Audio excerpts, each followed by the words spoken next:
Hello friends, मेरा नाम जसप्रीत कौर है। मैं क्लिनिकल साइकोलॉजिस्ट हूँ, प्री और पोस्ट मैरिज कंसल्टेंट भी हूँ। गुड़गांव में प्रैक्टिस करती हूँ। 10 साल से ज़्यादा का एक्सपीरियंस हो चुका है इस स्ट्रीम में। आपने अगर मेरा चैनल सब्सक्राइब नहीं किया है, आप कर सकते हैं। वीडियो को लाइक शेयर ज़रूर करिएगा और आपके खुद के क्या विचार हैं इस टॉपिक को लेके, वो भी कमेंट्स में शेयर करिएगा। आज इस वीडियो में हम डिस्कस करेंगे कि मैरिज में बच्चे की कितनी इम्पोर्टेंस रहती है, क्या संभावना रहती है कि आजकल का जो यूथ है, जो जिनकी शादियां हो रही हैं, वो इंटरेस्टेड क्यों नहीं हो रहे हैं बच्चा करने के लिए, या इस चीज़ के बारे में एटलीस्ट पहले बात क्यों नहीं हो रही। जो चीज़ हम प्रिज्यूम करके चलते थे कि कुछ सालों के बाद बच्चा होगा ही, वो सिनेरियोज़ आज की डेट में कितने ट्रू हैं।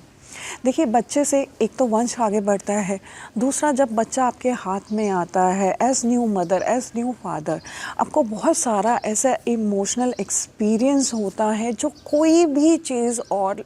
कोई भी अचीवमेंट आपकी लाइफ की, वो आपको वो सुख दे ही नहीं सकती। बच्चा होने के बाद उसकी केयर करना और उसको छोटे से बड़ा होते हुए देखना, छोटी छोटी चीज़ों को नोटिस करना जो आपसे रिजेंबल कर रही हैं, कुछ ऐसी हरकतें या बॉडी पार्ट्स जो आपसे मिलते हैं, आप अपने अंश को उसमें महसूस करते हैं उस पूरे पीरियड में जब वो आपकी नज़रों के सामने बड़ा हो रहा होता है। तो ये सब अनुभव तभी होते हैं जब आप बच्चे को एक ज़िंदगी देते हैं, एक जीवन इस लाइफ में लेके आते हैं। लेकिन आज जो मेरा पर्सनल एक्सपीरियंस रहा है मैरिज कंसल्टेंसी में, या कपल्स के ना कुछ साइकोलॉजिकल इश्यूज भी डेवलप हो जाते हैं लेटर ऑन, उसका अंडरलाइन स्ट्रेस, जो एक बहुत बड़ा स्ट्रेस ये रहता है कि बच्चों को लेके ना पार्टनर्स की आपस में मतभेद, उनकी थिंकिंग मैच ना करना। अब ये कैसे मतभेद हो सकते हैं, कैसे कन्फ्लिक्ट्स हो सकते हैं? जैसे कि एक पार्टनर चाहता है बच्चे करना, दूसरा चाहता ही नहीं है। अगर इस सिनेरियो में हम पहले एग्जांपल में ये लें कि लड़का चाहता है बच्चा करना और लड़की चाहती नहीं है, ठीक है, लेकिन प्रोबेबली जब शादी हुई तो उन्होंने प्रिज्यूम किया कि शादी के बाद तो बच्चा होगा ही, तो उन्होंने नहीं पूछा। लेकिन लड़की सीधा नकार भी सकती है, भी आपने मुझसे पहले बात ही नहीं की इस टॉपिक के बारे में, मुझे तो बच्चे पसंद ही नहीं है, मैं टेक केयर ही नहीं कर सकती, एक छोटे बेबी का कैसे टेक केयर करना है, मैं मेच्योर ही नहीं हूँ उतना और ना ही कभी हो पाऊँगी। इसी को दूसरी तरीके से लेके जाएं जहाँ पे लड़की इंटरेस्टेड है बेबी करने के लिए, लेकिन लड़का नहीं है। लड़के को अपना मे बी करियर ग्रोथ बहुत इम्पॉर्टेंट है, या उसका जो शेड्यूल है, वर्किंग आवर्स हैं, उसमें टाइम ही नहीं, समय ही नहीं मिल पा रहा कि वो एक क्वालिटी टाइम अपनी वाइफ के साथ स्पेंड कर सके। तो घर पे जब वो आता है ऑफिस से, तो बीबी चिक चिक करती जा रही है कि बच्चा करना, ये करना, और उसमें जब वो रिलेशन बना रहे हैं तो क्या ही कुछ होगा, ठीक है। इसी को अगर नेक्स्ट लेवल पे लेके जाएं कि एक बार प्रोबेबली एक बच्चा हो गया है, तो पोस्ट के सेकंड बच्चे के लिए भी बहुत कन्फ्लिक्ट्स आ रहे हैं। कहीं पे अगेन प्रिजम्पशन ये होता है कि 2 बच्चे तो इट्स नॉर्मल। एक बच्चा होने के बाद लड़का मना कर सकता है, भाई मुझे और बेबी नहीं करना है, मैं नहीं फाइनेंशियली अफोर्ड नहीं कर सकता, या मेरे पास सपोर्ट सिस्टम नहीं है। फिर सालों के बाद, 10-20 साल के बाद, जब एज कपल की 40, 45, 50 हो जाती है, तब भी ये घाव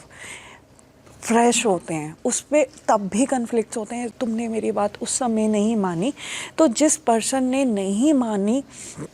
उसको पछतावा रहता है, और दूसरे पर्सन के लिए वो एक गिला रहता है, वो एक शिकवा रहता है, वो एक ऐसा ज़ख्म रहता है जो कभी हिल नहीं हो पाता है। ये सब स्ट्रेसर्स जो कि हम पहले एक्चुअली बैठ के बात करके एटलीस्ट डिस्कशन तो कर सकते हैं ना इसके बारे में, तो हमारे पास एक रेफरेंस पॉइंट होगा, भी हमने पहले ये बात की थी यार, अब वेयर आर यू गोइंग। ऐसा हो सकता है कि बाद में कुछ आपकी एक्सपेक्टेशंस डिफरेंट हो जाएं, लाइफ की जर्नी एक डिफरेंट मोड ले जाए, वो पार्टनर भी समझता है, वो पार्टनर भी समझ पाएगा कि इसके ऐसे क्या हमारे ऐसे क्या सरकमस्टांसेस चेंज हो गए हैं कि जब हम पहले ऐसा चाहते थे अब वैसा नहीं कर पाए हैं। लेकिन अगर कोई बिल्कुल ही एक डिफरेंट टेंशन पे है, एक डिफरेंट कॉर्नर पे थिंकिंग के है, तो उसके साथ वो समझौता या वो सेटिस्फेक्शन या वो दोबारा से रिकंसाइल करना रिश्ता बहुत डिफ़िकल्ट हो जाता है। दूसरा सिनेरियो ये भी हो सकता है जहाँ पे लड़की एक बच्चे के बाद सेकंड टाइम कंसीव नहीं करना चाह रही है, कुछ भी रीजंस हो सकते हैं, मे बी पोस्टपार्टम पीरियड बहुत बुरा रहा, बहुत एक्चुअली में बहुत सारे इश्यूज आते हैं इंडियन सेटअप में, या ड्यूरिंग प्रेगनेंसी उसकी अच्छी टेक केयर नहीं हो पाई, बॉडी हील नहीं कर पाई, कुछ भी मिसलेनियस रीज़न, और लड़का डेस्परेटली चाह रहा है कि एक सेकेंड बेबी हो, तो इसमें भी इश्यूज निकल के आएंगे और वो इश्यूज ज़िंदगी भर कई बार रिजॉल्व नहीं होते हैं। तो क्या हम ऐसी चीज़ें कर सकते हैं कि हम इस चीज़ को प्रिवेंट कर सकें? पहले तो यही है भाई, शादी से पहले ही बैठ के बात कर लो। सेकंड बेस्ट सोल्यूशन ये आता है कि rather than involving family members के पास जाने की बजाय एक प्रोफेशनल सर्विसेज को आप हायर कर सकते हैं, जहाँ पे अगर किसी सर्कमस्टांसेस के कारण कोई आपके थिंकिंग पैटर्न्स या लाइफ एक्सपीरियंसेस ऐसे हुए हैं जिसके कारण आपकी सोच उस पर्टिकुलर टॉपिक को लेके बदल गई है, तो आप किसी प्रोफेशनल के माध्यम से अपने पार्टनर को एक्सप्लेन कर सकते हो। देखो, कहीं ना कहीं दोनों हस्बैंड वाइफ, लड़का लड़की की इनहेरेंट डिज़ायर यही होती है कि इस रिलेशनशिप में हम खुशी से रह सकें।